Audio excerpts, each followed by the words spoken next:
구두쇠 스크루지, 찰스 디킨스의 크리스마스 캐롤. 에베니저 스크루지는 그 시대 런던의 완벽한 자본주의 상징이었습니다. 그의 하루는 돈 계산으로 시작해 돈 걱정으로 끝났습니다.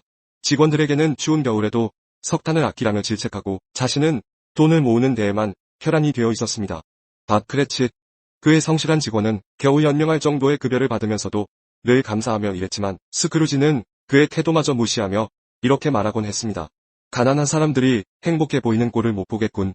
불평 없이 일이나 하게. 크리스마스에도 스크루지는 자신의 조카 프레드의 초대를 거절하며 소리를 질렀습니다. 크리스마스가 뭐가 좋다는 거야? 모두 쓸데없는 짓이지. 내 시간과 돈이 더 중요해. 그날 밤 그는 어둡고 차가운 집으로 돌아가 잠자리에 들었습니다. 하지만 스크루지의 평화로운 밤은 곧 깨졌습니다. 오래전 죽은 그의 동업자 제이콥 말리의 유령이 쇠사슬 소리와 함께 등장한 것입니다. 말리는 거대한 쇠사슬을 몸에 감고 있었고 고통스러운 표정으로 스크루지에게 경고했습니다. 스크루지, 내가 이렇게 살다간 나처럼 될 것이다. 내가 만든 이 쇠사슬은 이미 커지고 있다. 너를 바꿀 기회가 아직 있다. 곧 3명의 유령이 널 찾아올 것이다. 스크루지는 이를 꿈이다 여기며 무시하려 했지만 마음 한편에는 불안감이 스며들었습니다. 자정이 되자 첫 번째 유령, 과거의 크리스마스 유령이 나타났습니다. 작고 빛나는 모습의 이 유령은 스크루지에게 손을 내밀며 말했습니다. 따라오게, 스크루지. 내 과거를 보게 될 거야. 유령은 스크루지를 그의 어린 시절로 데려갔습니다. 어린 스크루지는 학교의 빈 교실에서 홀로 앉아 있었습니다. 모두가 크리스마스를 즐기는 동안 그는 혼자 책을 읽으며 시간을 보내고 있었습니다. 나는 항상 혼자였지. 크리스마스도 나와는 거리가 멀었어. 다음으로 청년 시절에 스크루지가 등장했습니다. 그는 한때 밝고 희망에 차 있었지만 시간이 지나면서 점차 냉소적으로 변해갔습니다. 사랑했던 여인이 그를 떠나는 장면은 스크루지에게 깊은 충격을 안겼습니다. 그녀는 눈물을 흘리며 말했습니다. 당신의 마음은 사랑이 아니라 돈으로 가득 차 있어요. 우리가 함께 꿈꾸던 삶은 더 이상 가능하지 않아요. 스크루지는 이를 지켜보며 울먹였습니다. 멍청한 놈.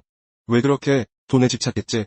그게 무슨 의미가 있다고. 다음으로 나타난 유령은 풍요로움과 생명력이 넘치는 현재의 크리스마스 유령이었습니다. 그는 밝은 초록색 옷을 입고 웃음을 가득 머금은 모습으로 스크루지에게 말했습니다. 내게는 시간이 얼마 없어. 지금 크리스마스의 진짜 모습을 보여주겠네. 유령은 스크루지를 데리고 밥 크레칫의 집으로 갔습니다. 크레칫 가족은 작은 오두막에서 크리스마스를 축하하고 있었습니다. 크레칫의 병약한 아들 타이니 팀은 약하고 연약했지만 밝은 웃음으로 가족들에게 희망을 주고 있었습니다. 메리 크리스마스, 모두들. 우리는 충분히 행복해요. 이를 지켜보던 스크루지는 타이니 팀의 연약한 모습에 마음이 무거워졌습니다. 저 아이는 의사가 필요해. 하지만 밥은 그걸 감당할 돈이 없지. 다음으로 유령은 스크루지의 조카 프레드의 집으로 데려갔습니다. 프레드와 그의 친구들은 크리스마스를 축하하며 스크루지를 농담의 소재로 삼고 있었습니다. 삼촌은 참 고집불통이시지. 그래도 크리스마스에는 그분의 건강을 기원해야겠지요. 스크루지는 자신이 사람들에게 얼마나 고립되고 있는지 깨닫기 시작했습니다. 마지막으로 등장한 미래의 크리스마스 유령은 거대한 그림자 같은 모습으로 스크루지 앞에 섰습니다. 그는 말없이 스크루지를 어두운 미래로 데려갔습니다. 먼저 스크루지는 자신의 죽음을 보게 되었습니다. 그의 장례식에는 단 한 사람도 참석하지 않았습니다.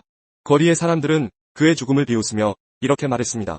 그 늙은 구두쇠가 죽었다고? 그럼 그의 돈은 어디로 가는 거지? 다음으로 그는 타이니 팀의 빈자리를 보았습니다. 크레치 가족은 타이니 팀을 잃은 슬픔에 잠겨 있었습니다. 왜 이런 일이 벌어졌지? 내가 조금만 더 도와줬더라면. 마지막으로 스크루지는 자신의 이름이 새겨진 묘비 앞에 섰습니다. 무덤 위에는 아무도 없었고 그는 절규하며 외쳤습니다. 안 돼. 이렇게 끝날 순 없어. 나에게 기회를 줘. 눈을 뜬 스크루지는 자신의 침대에 있었습니다. 크리스마스 아침이었고 그는 살아있음을 깨닫고 크게 웃었습니다. 나는 바뀔 수 있어. 오늘부터 모든 것을 다르게 할 거야. 스크루지는 거리로 뛰어나가 지나가는 사람들에게 메리 크리스마스를 외쳤습니다. 그는 시장에서 가장 큰 칠면조를 사서 크레칫 가족에게 보냈고 아이들에게는 돈을 쥐어주며 기쁨을 나눴습니다. 그는 크레칫 집을 찾아가 월급을 2배로 올려주었고 타이니 팀의 치료비를 책임지겠다고 약속했습니다. 이제야 깨달았네. 돈이 아니라 사람들과의 관계가 진짜 가치 있는 거야. 그 후로 스크루지는 매일을 크리스마스처럼 살았고 타이니 팀은 건강을 되찾았습니다. 사람들은 그를 따뜻한 마음을 가진 사람으로 기억하게 되었습니다. 크리스마스 캐롤은 단순한 성탄절 이야기가 아닙니다. 사람은 변화할 수 있고 자신의 과거와 현재, 미래를 돌아보며 더 나은 삶을 선택할 수 있다는 메시지를 전달합니다. 스크루지는 자신의 탐욕을 내려놓고 진정한 행복을 찾았으며 이는 오늘날 우리에게도 여전히 중요한 교훈을 줍니다. 당신은 어떤 삶을 선택하시겠습니까? 철학 증명 문제. 왜 성필원이 세상에 존재해야 하는가? 왜 무가 아니고 유여야 하는가? 세상에 성필원이라는 존재가 없다고 가정해보자. 그렇다면 아무런 법칙도 존재하지 않을 것이다. 결국 법칙도 어떤 것이기 때문이다. 아무 법칙도 존재하지 않는다면 모든 것이 허용될 것이다. 모든 것이 허용된다면 무는 용납되지 않을 것이다. 따라서 무는 그 자체를 용납할 수 없다. 그러므로 성필원은 이 세상에 존재해야 한다. 철학 문제 증명 끝. 어느 추운 눈 내리는 날, 막 잠을 청하려고 침대에 누웠는데 누가 사제관 문을 두드렸습니다. 귀찮은 생각이 들었습니다. 사제로 살아가는 내가 찾아온 사람을 그냥 돌려보낼 수 없었습니다. 불편한 마음으로 잠자리에서 일어나 문을 열었습니다. 문 앞에는 험상궂은 나병 환자가 추워서 벌벌 떨며 서 있었습니다. 나병 환자의 흉측한 얼굴을 보고 섬찟했습니다. 그래도 마음을 가라앉히고 정중하게 물었습니다. 무슨 일로 찾아오셨습니까? 죄송하지만 몹시 추워 온몸이 꽁꽁 얼어 죽게 생겼네요. 몸 좀 녹이고 가게 해주시면 고맙겠습니다. 문둥병 환자는 애처롭게 간청을 했습니다. 마음으로는 솔직히 안 된다고 거절하고 싶었습니다. 하지만 사제의 양심에 차마 그럴 수가 없었습니다. 마지못해 머리와 어깨에 쌓인 눈을 털어주고 안으로 안내했습니다. 자리에 앉자 살이 썩는 고름으로 심한 악취가 코를 찔렀습니다. 어떻게 식사는 하셨습니까? 아니요, 벌써 며칠째 굶어 배가 등가죽에 붙었습니다. 나는 식당에서 아침 식사로 준비해 둔 빵과 우유를 가져다 주었습니다. 문둥병 환자는 기다렸다는 듯이 빵과 우유를 개걸스럽게 다 먹었습니다. 식사 후 몸이 좀 녹았으니 나병 환자가 나가주기를 기다렸습니다. 하지만 문둥병 환자는 가기는커녕 기침을 콜록이며 오히려 이렇게 부탁을 했습니다. 성도님, 지금 밖에 눈이 많이 내리고 날이 추워 도저히 가기 어려울 것 같네요. 하룻밤만 좀 재워주시면 감사하겠습니다. 할 수 없지요. 누추하기는 하지만 그럼 여기 침대에서 하룻밤 주무시고 가시지요. 마지못해 승낙을 했습니다. 염치가 없는 문둥병 환자에게 우라가 치밀어 오는 것을 꾹 참았습니다. 혼자 살고 있어서 침대도 1인용 하나밖에 없었습니다. 침대를 문둥병 환자에게 양보를 하고 할 수 없이 맨바닥에 자려고 하였습니다. 밤이 깊어지자 문둥병 환자는 또다시 엉뚱한 제의를 해왔습니다. 성도님, 제가 몸이 얼어 너무 추워서 도저히 잠을 잘 수 없네요. 미안하지만 성도님의 체온으로 제 몸을 좀 녹여주시면 안 되겠습니까? 어처구니 없는 문둥병 환자의 요구에 당장 자리에서 일어나 밖으로 내쫓아버리고 싶었습니다. 그러나 예수님이 자신을 위해 희생하신 십자가의 은혜를 생각하며 꾹 참고 그의 요구대로 옷을 모두 벗어버리고 알몸으로 문둥병 환자를 꼭 안고 침대에 누웠습니다. 차마 상상치 못한 상황이 벌어진 것입니다. 1인용 침대라 잠자리도 불편하고 고약한 냄새까지 나는 문둥병 환자와 몸을 밀착시켜 자기 체온으로 녹여주며 잠을 청했습니다. 도저히 잠을 못 이룰 것 같다고 생각했지만 자신도 모르게 꿈속으로 빠져들어갔습니다.